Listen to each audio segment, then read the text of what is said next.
Welcome to the Dog Expert Podcast, the podcast dogs would want you to listen to. Powered by canineprinciples.com, helping passionate dog people go from feeling unsure and overwhelmed to confident, compassionate and science savvy through a rich library of online courses and formal qualifications. Each week on the podcast, we dive deep into the real, raw and rewarding world of dogs. This isn't about obedience. This is about understanding. Because dogs aren't problems to solve. They're free-thinking, sentient beings to connect with. Hello. Good morning. Good afternoon, evening, wherever you may be. Hello. Welcome back to the Dog Expert Podcast with me, Jo Middleton, and Emily Dustin. Hello, everybody. How are you doing? Do you know I've been pronouncing your surname wrong forever, really, Emily? I call you Emily Dustin. Oh, that's fancy. I like that. Maybe I should change it to that. So welcome back. We have covered some amazing topics in season 1 of the Dog Expert Podcast, and today is no different. Our guests have been out of this world, and every week is Emily's favourite week. So good. And it's just been so much fun, and amazing to talk with like-minded individuals and listen to their experiences and their knowledge. I've just absolutely loved each week. Each week is also now my favorite. Every Thursday morning for me. And every Wednesday evening for me. So if you guys have enjoyed season 1 of the Dog Expert Podcast, please do subscribe to our YouTube channel, youtube.com/@the-dog-expert-podcast. Hit that subscribe button, share with any doggy friends that you've got and let them know all about it, because we have had so much fun and we've had so many people telling us that they want to guest on the podcast that we are delighted to say that we're coming back for season 2. That's so good. So this evening we have got a really misunderstood, I think, topic sometimes. We're going to be talking about resource guarding, and we have got the perfect guest coming on to talk about resource guarding. We have got the fabulous Holly Leake. Now, Holly has been in my world for a few years now, through her work with the ISCP and also Canine Principles. Holly is just one of those people who makes your life better just by being alive. She is just like amazing, and I'm not just saying that because she's backstage. She genuinely is. You can pay me later, Holly. So let me tell you a little bit about Holly. She tutors for the ISCP. She tutors for Canine Principles. Holly has also built a fantastic business that helps her local community with dog walking and training. She's worked as a class instructor for many years, but now does more behavioural consults, one-to-one consults, and has been doing that for many years too. Her specialism is around adolescents, around kids around dogs like you, Em. She's very passionate about supporting families with their dogs. And as well as her behavioural consults, she also works for Heal the Dogs, delivering behavioural support and advice to dog guardians via virtual consults. So I feel like we need a drum roll for Holly. Shall we try and do a little and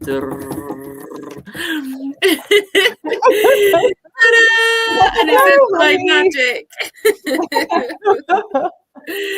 Welcome, Holly. Welcome to the Dog Expert Podcast. Oh, thank you for having me.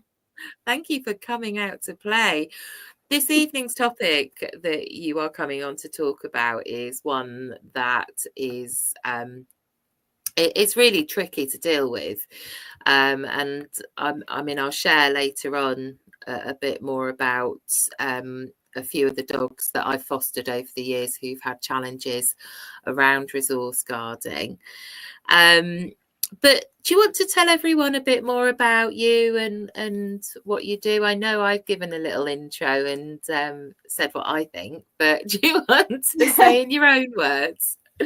Yeah, so I dabble in quite a lot of things. I have far too many jobs basically in the industry. Everyone asks me like, I thought you were working for such and such, and I thought you were doing that, but I kind of dabble in so much. Primarily, I'm working as a behaviour consultant and doing virtual consults. So how that works is they're every 20 to 30 minutes and they book back to back. So it's a big rollout of new consultations like constantly. So I get a very broad range of cases, including resource guarding. And so you start to see patterns quite quickly because you're having so many consultations in such a short time.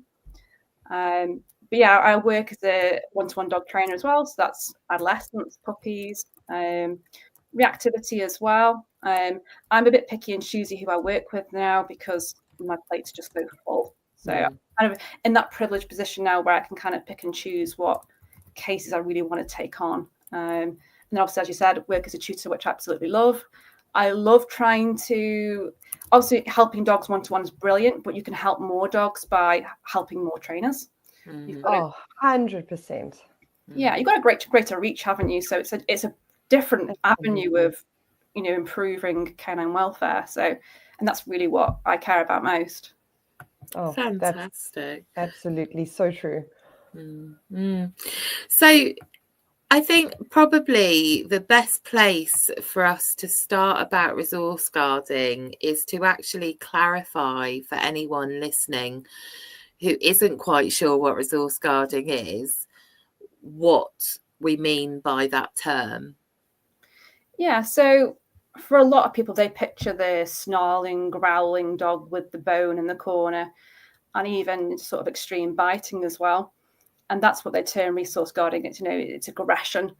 But actually, there are non-aggressive forms of resource guarding, and that's probably the subtle signs we see before it escalates. So resource guarding obviously is that anxiety and that defense behavior around a perceived resource. So that might be a chew, food, the bowl of food, a treat. It can be location, so their bed, the sofa, your bed, and occasionally people as well. And what we often see with many resource guarders is they actually become sensitive to touch as well. So they even sort of guard their own bodies. They don't like to have their paws touched or, and we see that connection as well. But primarily what people see as resource guarding when they notice it is that sort of growling, snarling behavior. But there's a lot more to it. So the initial symptoms we'd be looking for are that freezing over a resource when you come close, the wail, that sort of, or maybe even with some dogs, it's that speeding up of eating, gulping faster and get into their breathing really fast and they're getting stressed. So people don't notice that. They think, oh, I've just got a really greedy dog. But actually, they've walked through the kitchen where they're eating their bowl and they're panicked a little bit, so they're going to speed up. So there's actually a lot of more subtle signs of what resource guarding is, but it's that anxiety, seeing your proximity as a perceived threat. And then how that dog's demeanor changes, when you get closer to them or whatever change. And context is so important with that because they might have a very loose demeanor. And when I say loose, I mean it's almost like an okay or floppy body language in the sense. And as soon as you are in closer proximity, it starts as relaxed and it's so subtle and you can actually see that panic is starting and you can see their body starts to ridge, and their breathing slows down, the head dips, ears go back. You can see the white under their eyes and it's that very subtle dip that you've explained that so beautifully. And you also see as well is you'll see dogs sometimes you enter the room or sit on the sofa next to them and they're like, well, I don't want to sit next to you when I've got this chew or this toy. I'm going to take it over there. Yes. And that's another subtle sign that people sort of miss quite often. Mine. and respecting that as communication is so important rather than thinking it's funny or trying to take it away from the dog.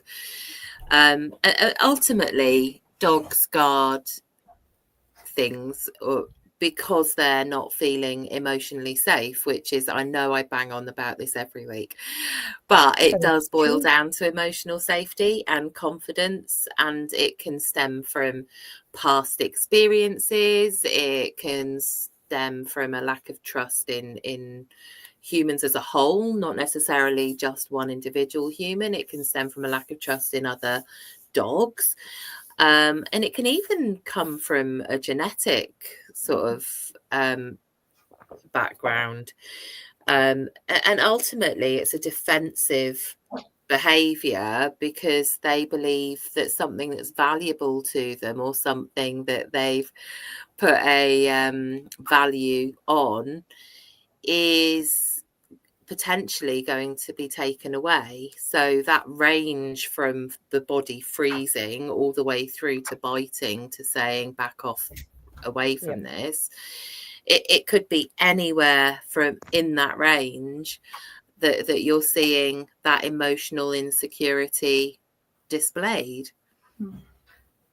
Definitely. So if someone watching or listening into the podcast was concerned that they had seen some of the more subtle signs that you've spoken about this evening, and they hadn't necessarily picked up on that as potentially resource guarding before, what advice would you give them? It needs to be obviously that recognition. So just like reactivity, there's that threshold level. So that proximity of what sort of distance is triggering that stillness and that freezing, and what can I change in the environment to achieve that emotional safety. So, for example, you often find that people go, oh, my dog doesn't resource guard, but you've got two dogs next to each other eating from their bowls, and they're eating really fast, and then they're worried about what the other one's got.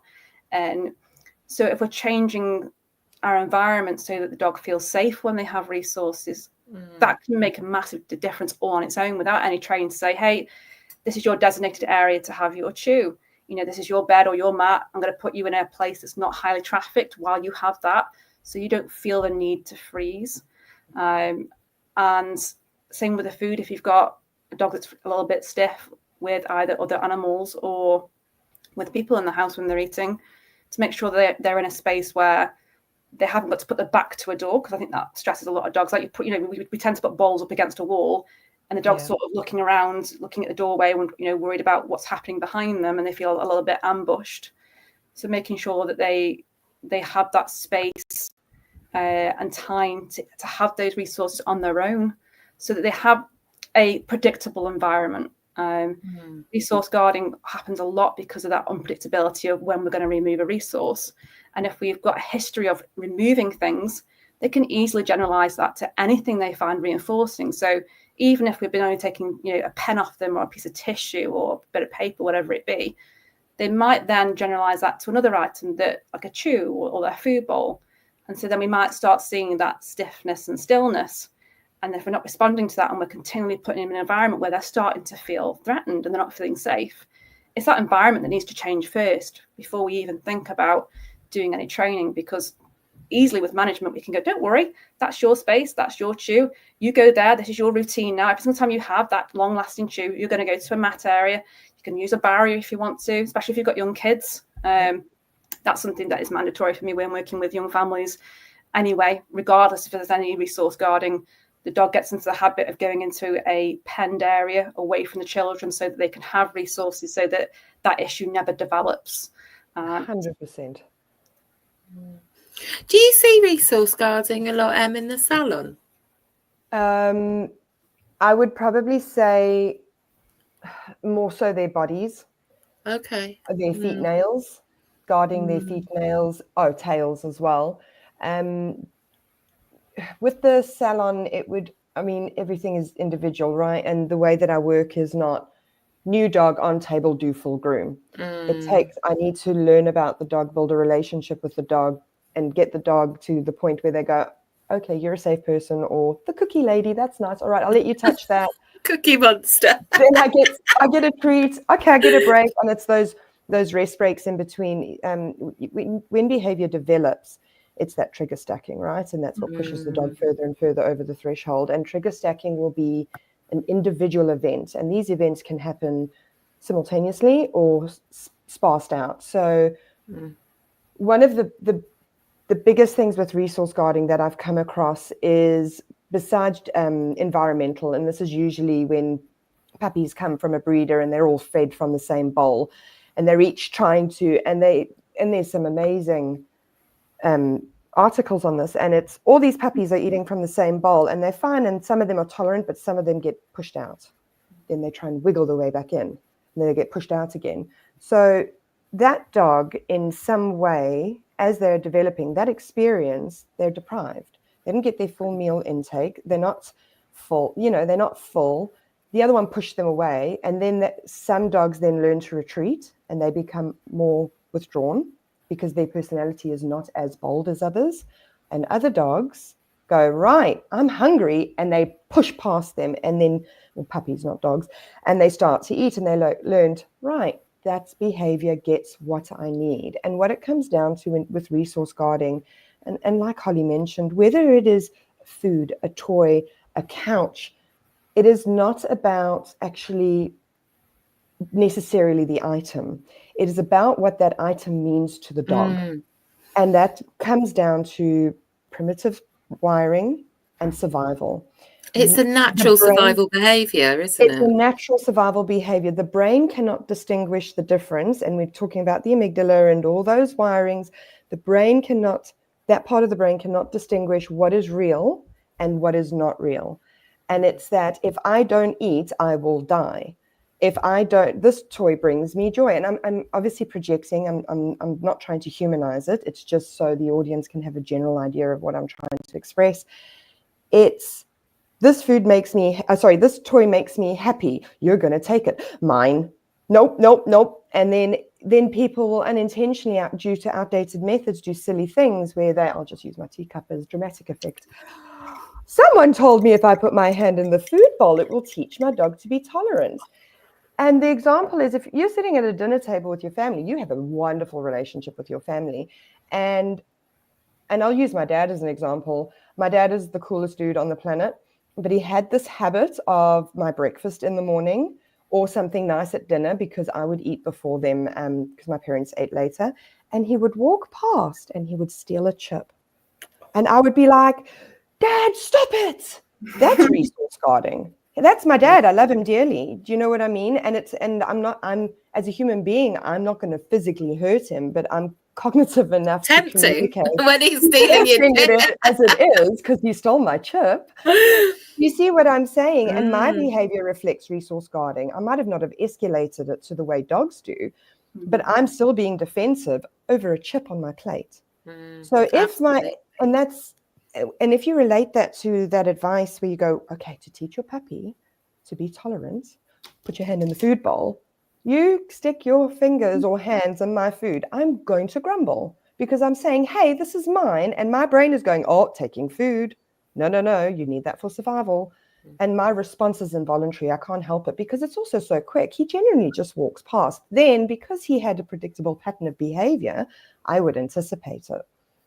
And as he walked, I'd quickly put my hand over my plate. And I'd go, ha, nice try.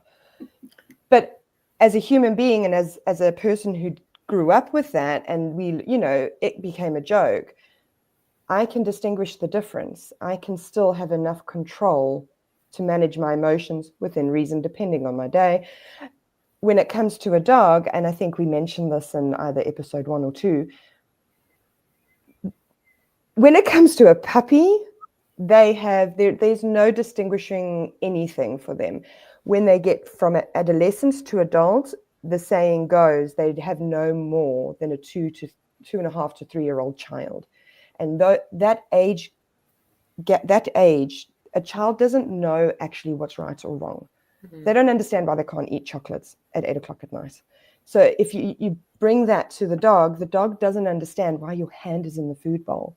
The dog is enjoying something. They don't understand why you're taking it away. They're sitting on a couch, which is a dry, safe, comfortable, warmth brings you survival. They don't know why you're trying to get them off, or they're sleeping and they've got that experience of you. They're sleeping, they're safe, and then all of a sudden you boot them off. They go, okay, every time you come near me and I'm comfortable, you're going to do something.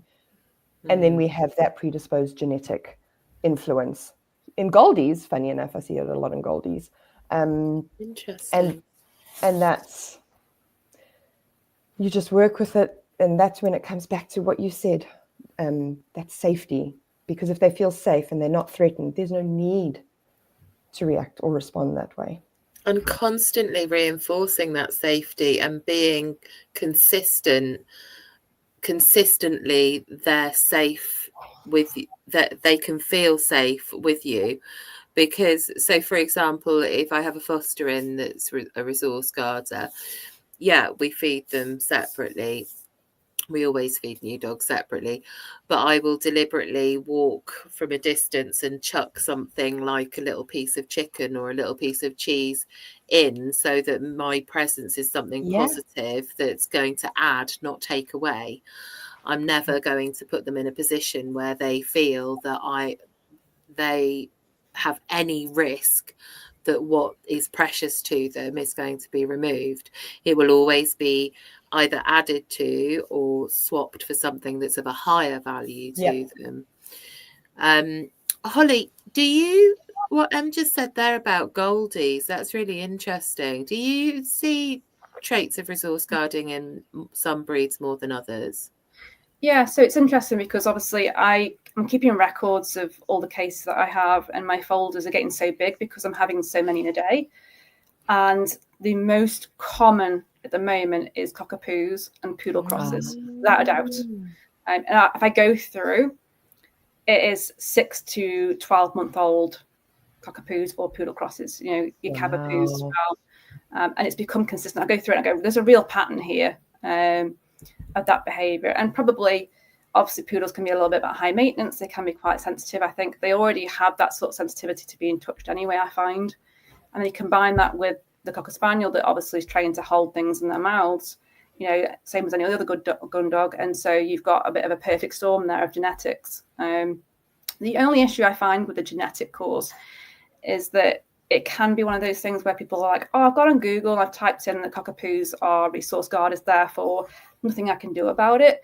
And it kind of removes that accountability. And I've had that quite often recently. So I have to go through with them all the other potential causes. Same as what you said as well. But, you know, it's that removal of resources that is the massive trigger, messing with their food, and then they're already starting to resource guard, and we're allowing them opportunities to steal things, and then we're actively removing them, building this negative history of they get an item, we're forcefully removing it. And it kind of makes me picture King Kong with the dinosaur, and it's like prying the jaws open. And that's what I always picture. And people start using things like punishment, even though pain is a potential cause. And hormonal fluctuations is a huge trigger, especially in females. As soon as they get close to a season, you can guarantee you're going to see some resource guarding behaviours.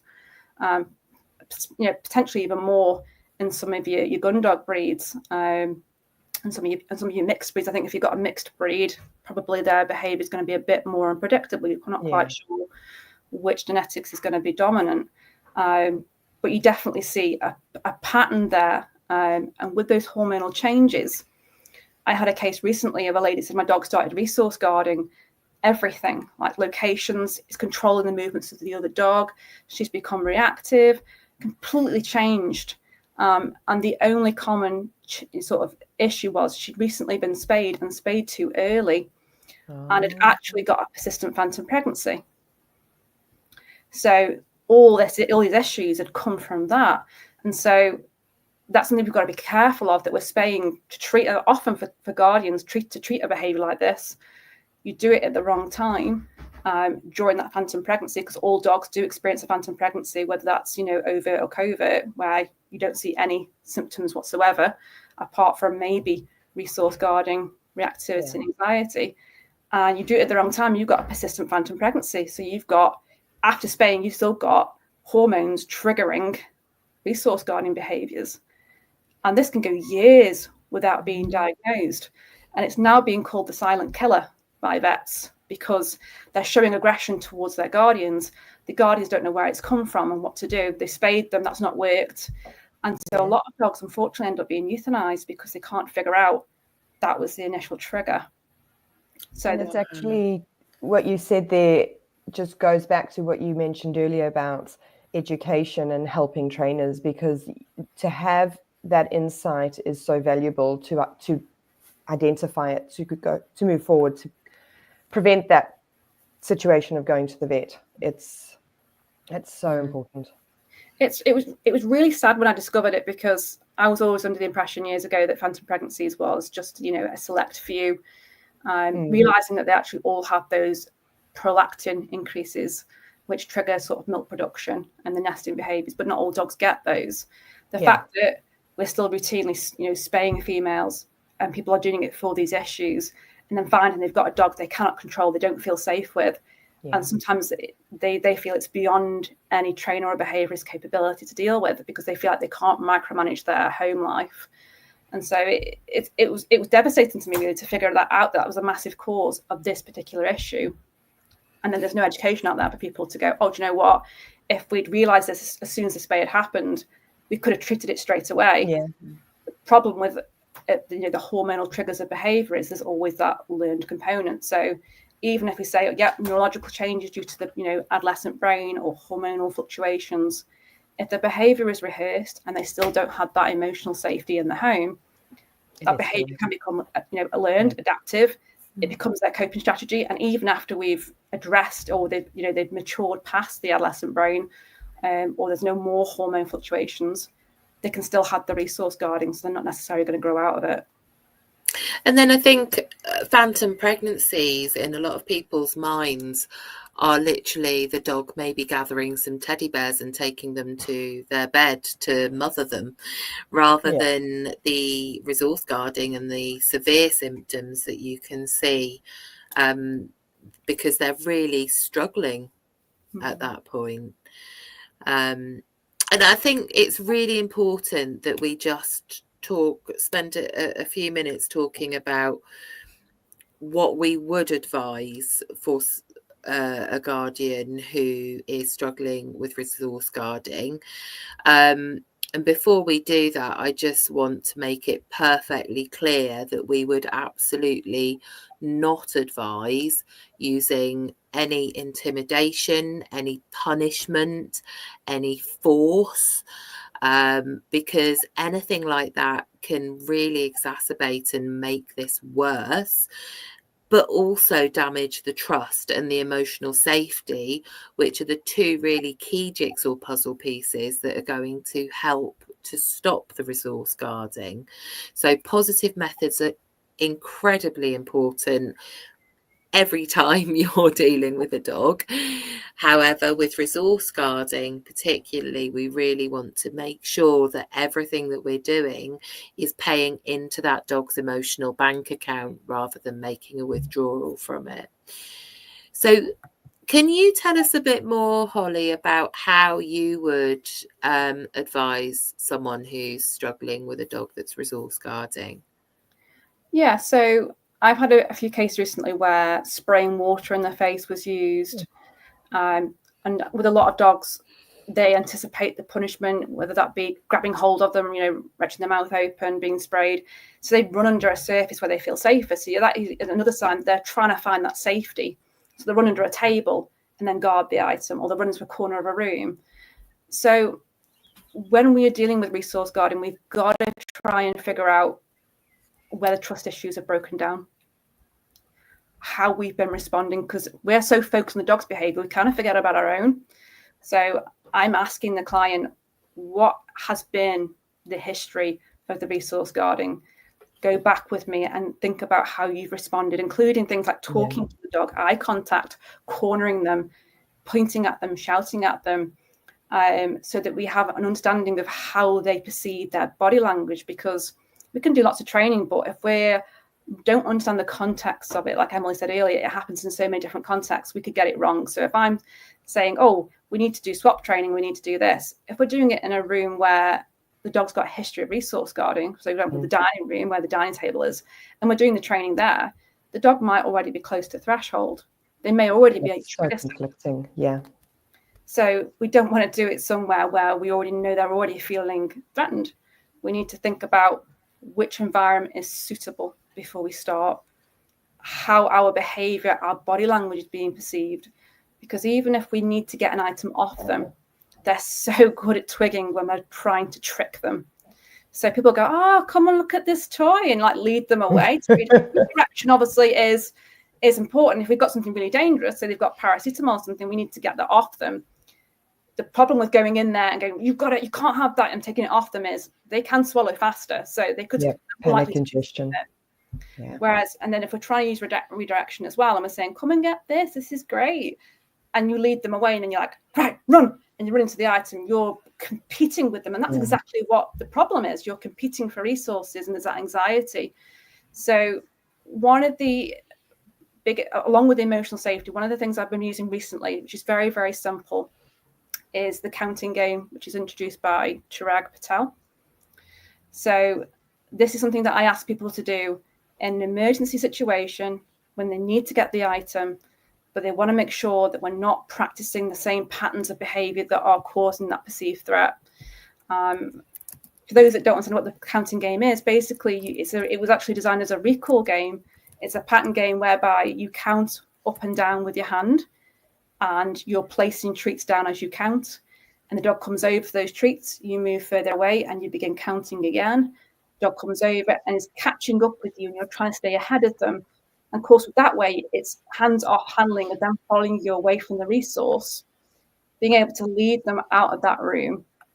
The problem with this is obviously if you, again, play the counting game only for this scenario, it can become a predictor of removing a resource. So the way you do it is going to have to be very, very careful of. It's very nonchalant of let's play this game, move them away, continue to play with them, make them forget the resource. Don't go straight in there. And then after 10, 15 minutes by and they've gone, they redirected to another toy or something, then very calmly, nonchalantly go and get the resource and remove it. And that's what I do in an emergency situation. In some cases, if it's something that's I don't want them to have, but it's not going to kill them, it might be a case of, can I let them go and just leave the room? If it's a tissue, empty packet of crisps, it's like, am I creating more risk of them ingesting that by going over and removing it, and am I jeopardizing their emotional safety even more? Every time you have a situation with resource guarding, it's weighing up, is it safe to leave them with it? Is it really valuable? If it's an emergency, how can I effectively redirect them without that becoming a predictor? How do I make them feel safer and leave that resource? And then how do I make sure that the situation doesn't happen again? So how can I change the environment? Something as simple as keeping your bathroom door shut so they can't get in the bathroom bins. I know so many gun dog owners and trainers that don't have a bin in their kitchen. It's just a fact of life. You just have it somewhere else. It's just either in a cupboard or a baby gate around it. Exactly. I've seen literally like bins imprisoned and like bars. We used to have a bin under the stair cupboard. So we had Ticey, who was a Rotty boy, and he came in to rescue 20 kilos underweight. He was such a special boy. And he was incredible. We went on and did animal assisted therapy for years with children with special educational needs at the local primary school. But he was always food obsessed, because presumably he had been so hungry at certain times in his life. And we used to have the bin in the cupboard under the stairs, and a like a mini chest freezer, like a half size one. And one day I came home and realized that he could now open that door. It was bolted. There was a bolt across it, and he could actually open the door and get in. He dragged the freezer out into the middle of the kitchen to get to something that was behind it. The bin was like everywhere. He was just the coolest dude, not related to resource guarding at all. But one day I heard these strange noises in the back garden and I looked out the window and he pinched the kid's skateboard and was, no word of a lie, skateboarding in the back garden. 52 kilo Rottweiler. He was just the best. It's another thing as well, isn't it? That you've got dogs that they learn that resource guarding gets them that mental stimulation they're after. You know, they almost get a dopamine hit. Yeah. I had a recent case where the dog's like actively bringing them the resource, so they were confused because they're bringing them the resource, showing it to them, and then they're like, "Come get me." They're going after him, and then they're going and growling and sort of snarling. And they said, "I don't get it. I don't quite understand." And I said, "Well, it's quite rewarding for them. They've learned that even if it's negative attention, it's attention. You know, they're scavenging. It's a scavenging behavior. They're getting the interaction they want. And when you ask the context that a lot of resource guarding happens, it's when someone's working from home on a laptop. They've gotten something because they're bored, shown it to them, and then said, right, follow me. And then they've gone after them. And that's another thing as well. So part of your management is making sure you've got opportunities for them to scavenge, so they don't feel the need to try and gain that entertainment somewhere else. And that's that, you know, when it comes to the attention seeking, it's more in the sense of that connection. Yes. They're trying to get that connection of something and that dopamine hit, because it will be such subtle things that the brain enjoys, right? And it will be, I want this toy, conflicting. I don't really want to give it to you. Kind of bored, what to do, go to mum, mum gets up, connection. Don't want you to have it. You got up. Oh, then the brain goes, yes, connection. That feels great. Let's do it again. And it's that unintentional reinforcement of behavior and self-reinforcing for the dog. And so many people, and it's nothing is ever done in a sense deliberately, because again, our emotions drive our behaviors, even as human beings. It's everything when you work with a dog, no matter what their struggle is, that prevention is better than cure, because prevention gets you into a habit, and habits, once you're in a habit, are hard to break. It becomes a normal part of life. And it will obviously depend on what stage of life your dog is in. But to prevent this from happening, from day dot, the puppy enters your home. When you provide them their food, obviously sometimes you can't just go, oh, here's all the enrichment, here's some more food. That takes time. Everything is a step-by-step process, and you kind of go along with them and increase the criteria as they develop more emotionally and they get more maturity. But at a very basic foundation level, when you give them their meals, you can, some people will argue from a bowl or enrichment, but for tiny babies, I just do bowl. I do the enrichment later because I just need them to adjust into the home. They already had a bowl at the breeder. Let's not do too much too soon. And you kind of give half of their food in the bowl. Then while they're eating, you add the other half. So your hand is the predictor of good things. You giveth, not taketh away. And then that helps form that association, and that's associative learning. Whenever you come near me, I get more. Oh, I love it when you come near me. Good things happen. And it's a predictable pattern that you are continuously repeating every single day, and you use the meal times as opportunities. People are really time poor in this day and age. You don't actively have to go, oh, I didn't do this with my dog today. I need to help them to get them to learn that I'm good. Do it in their meals. You're feeding them anyway. 2 birds, 1 stone. Yeah. And then it's that with children and the management, Holly, absolutely love that. The dog, from whenever age you can do it, get them exposed and used to being in their pen. It is their safe place, because again, prevention is better than cure. A parent can't actively supervise their children and their dog while they're making dinner, or the auntie or their sisters rung them, or someone else is happening and they're engaged doing something else. The child goes near the dog's toy. The dog has already sent a million messages. And then the dog nips the child and they go, oh, that came out of nowhere. And it is traumatic and it is serious. So to take that all out, like Holly said, that gate is so important. And it's teaching your children and also modeling behavior. If you see something and your children are of age of learning this, oh no, he's got your toy. I know that's really upsetting, but he doesn't know the difference. Hold on, let me show you. Because if the toy is going to be broken, it's going to be broken. What you need to do there is teach a life skill that's really important, because children are not always you're not going to be around, and they need to learn that as well. And it's that high, like you said, Joe, that it's got to be a higher value. And like you said, Holly, it's not about rushing. It's about taking your time and picking your battles. And we go, oh no, that's my very expensive shoe. Okay. And you've either already played that game in separate scenarios, or there's different ways of handling it, or you do a positive sound interrupter, and every dog knows the sound of a bag. Depends on their emotional association with that. But sometimes I just use sounds and I don't even talk at all, and I go and get a treat bag and I just shake it, toss some treats on the floor, and walk away randomly throughout the day. So that sound is conditioned, that the dogs, they hear that sound, Pavlov, the bell, and they spit it out, because that is more reinforcing, because that is a higher dopamine than what they're doing. Sorry, Joe. No, you go. I was going to say, what you were saying about dopamine hit and that classical conditioning in emergency as well. You could use the doorbell. Get the doorbell, the dog's lead in an emergency, because obviously guests, they drop what they've got, they run over. Provided you haven't got a dog that's terrified of guests, that is. Or the lead, yeah. That's a good thing that's excitable for them. It's an easy redirection. Even if you've got a dog that guards and you can't get past them, and they're sort of blocking your access to leave, then in that instance you can play the doorbell on your phone.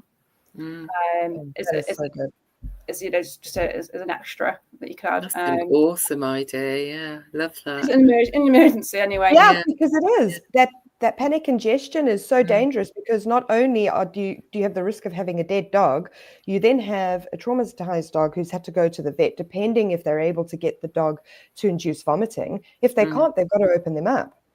So rather ring the doorbell. That's the less evil in this scenario, because at least, like that conditioning, it shifts the brain's focus. The dog is engaged in something, that higher that higher stimulus happens, and the dog is able to re-engage with the other thing. What we work on as with all dogs that come in is ready, steady, catch, and it doesn't need to. They don't need to catch it. It just goes on the floor. That's fine. But then we're using their nose, we're finding it with them, and what they learn is the word ready. I mean, probably if I said come, they'd be like, what? You want me to? If I say ready, they're there. Wait, what's going on? What's happening? I love that word. Ready. So if anyone's got something that they shouldn't, apart from Charlie, who had my husband's passport while I was on a Zoom call a little while ago, and I could see him, he was literally like,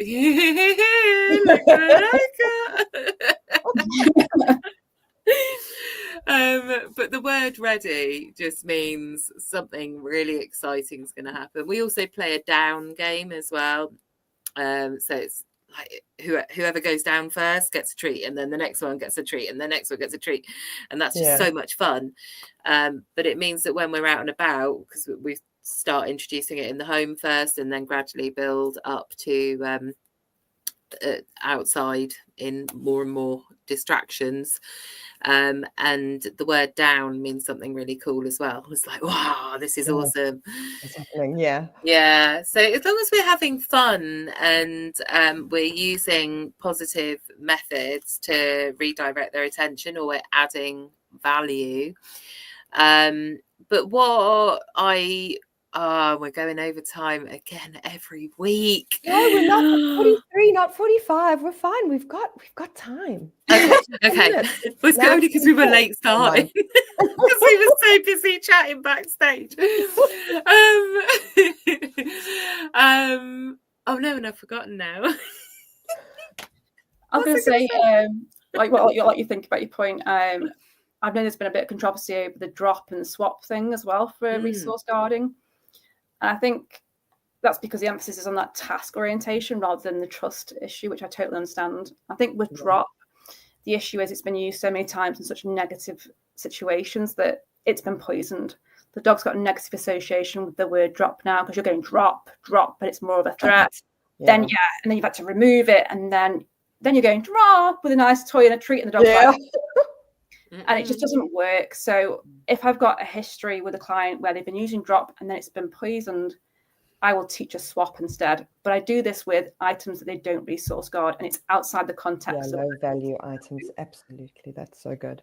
And it might be with items they don't necessarily have yet. So if I'm working with a very severe resource guarder, I might place a treat on the ground, hold it, show it to them, but keep my hand nearby and say swap. But they don't actually have that item. It's just to teach them the concept of that's there. You could take it if you wanted to, but I'm going to keep my hand there just in case. And then I'm going to push you a different reward towards you. You're not going to get that one. To teach them that concept and then work up the hierarchy of items. So that might be from treats to toys and to tissues and things. But I would do that outside of the context of your resource guarding and not go from doing that in one session and then using it straight away for resource guarding, because that's obviously they're not going to be prepared enough. They need to soon. Oh, absolutely. Yeah, they need to build that skill level up. So I think that's why there's a lot of posts on social media about being cautious about focusing so much on teaching swap and drop when they are easily poisoned. They easily associate it with resource guarding scenarios, and that then becomes a predictor. Just like your counting game or your doorbell, we have to be cautious about how we do these things. Yeah. Context and individual matters. Sorry, Jo. I've no idea what my point was, but I've got another one. But I think it's really important that we discuss whether or not we're going over time. Is going back to what you were saying, Holly, about the poodle mixes and the 6 to 12 month mark. So I know adolescence is your kind of jam as well. What is going on with them in that 6 to 12 month period that means that you're potentially seeing that increase in resource guarding? So you've obviously got the hormonal fluctuations that we've discussed, but you've got more threat signaling in the brain because the HPA axis, which obviously is your sort of body's stress response, is hyperactive during adolescence. So you've got greater stress response and longer recovery times from stress.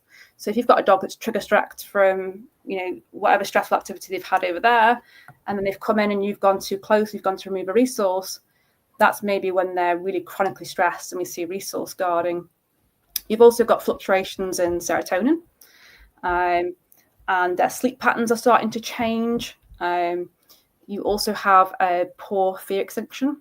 So their brain's ability to extinguish fear memories becomes inhibited as well. So, for example, if you've got a dog where you give them a chew and you've tried to take it off them, they remember that quite well. But then the next day when you don't take them off them, they don't then go, oh, do you know what? She didn't take it off me today. Therefore, I'm going to get rid of that fearful memory of when she did.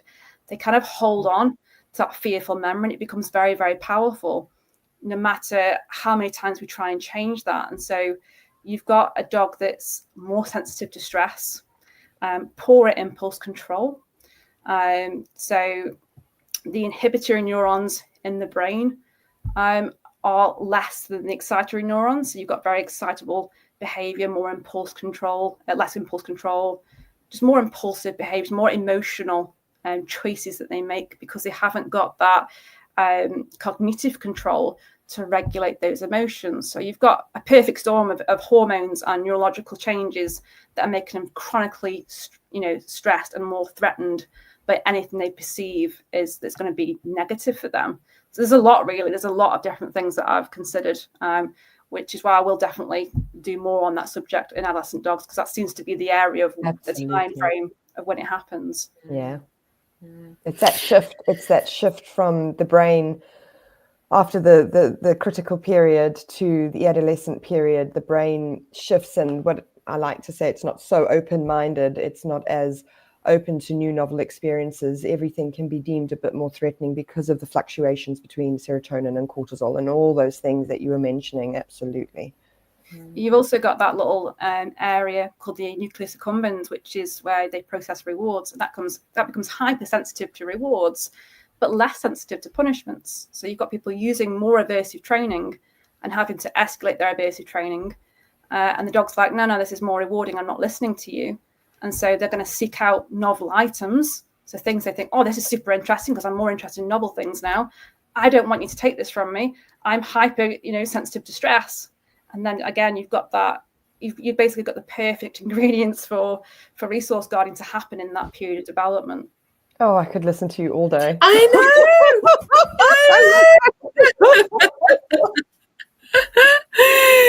Absolutely fascinating. Thank you so much for joining us this evening or morning or Thank afternoon. you, Holly.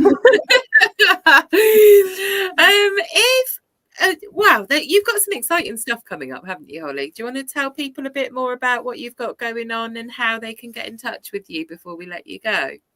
Yeah, so I'm very focused on adolescence at the moment. So that has been my sort of focus for the last, I want to say 2 years now. So I've been working on a book on the subject alongside other projects on that. And so everything under the sun at the moment is coming into it. So I'm like, oh, resource guarding happens at this stage. Got to put that in there. Oh, phantom pregnancies, that's going to go in there. Oh, nurturing, that's got to go in there.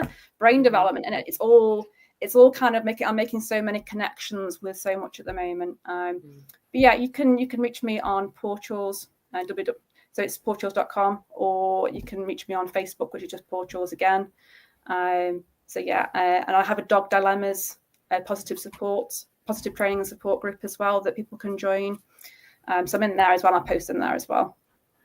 Fabulous. Thank you so much, Holly. Oh my goodness. Amazing. Wow. I want to read that book. Oh, I know. I message Holly all the time, like, is it done yet? Is it ready yet? Hurry up. But I understand that, oh, I can put that in there. Oh, I can put that in there. Yeah, and it just never ends. It's because there's so much. I know.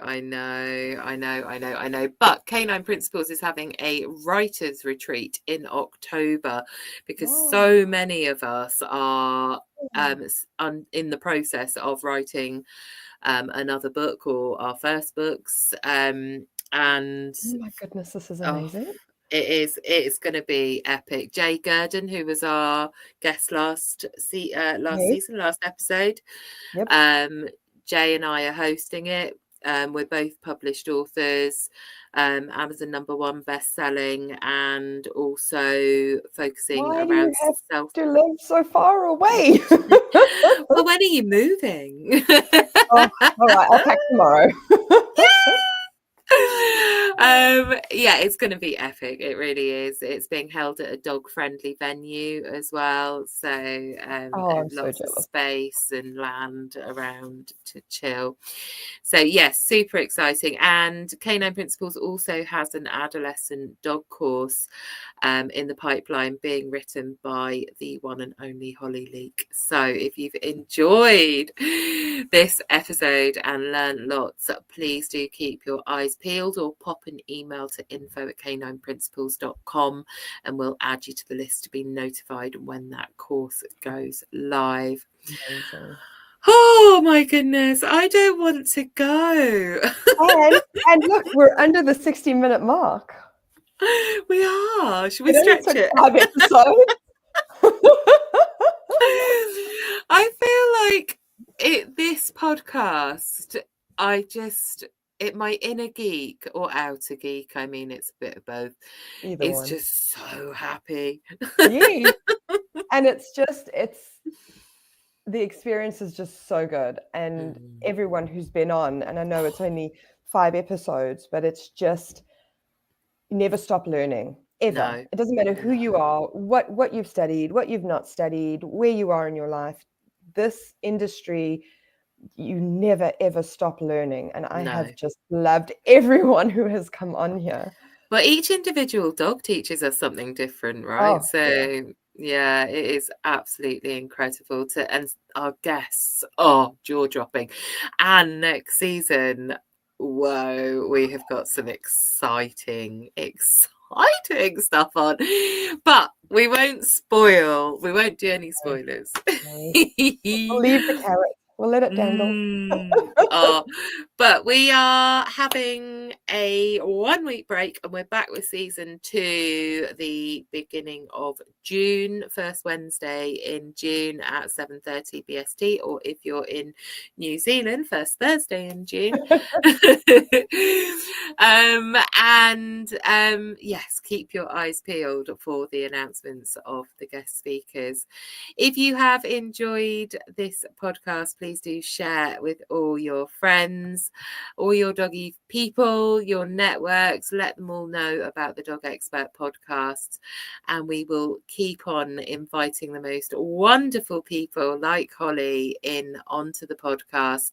And if you're watching and you'd like to come on the podcast, or you'd like us to discuss a specific subject, please do let us know in the comments. Love questions. Yes. Love questions. We're here to help, and the whole reason for us doing the podcast is to help people to help dogs as ethically as possible. So please do let us know if there's anything at all that you want us to discuss. So, end of season 1. It's a bye from me. Bye from me. Thank you so much, everyone. Have a wonderful time. Bye. Thank you for listening to the Dog Expert podcast, the podcast dogs would want you to listen to. If you've enjoyed this episode, do come and let us know in our free Facebook group for dog lovers everywhere, Ethical Dog Training with Canine Principles. That way we can make more content like this that you'll love. We would love for you to leave a review on here and hit subscribe so that you never miss an episode.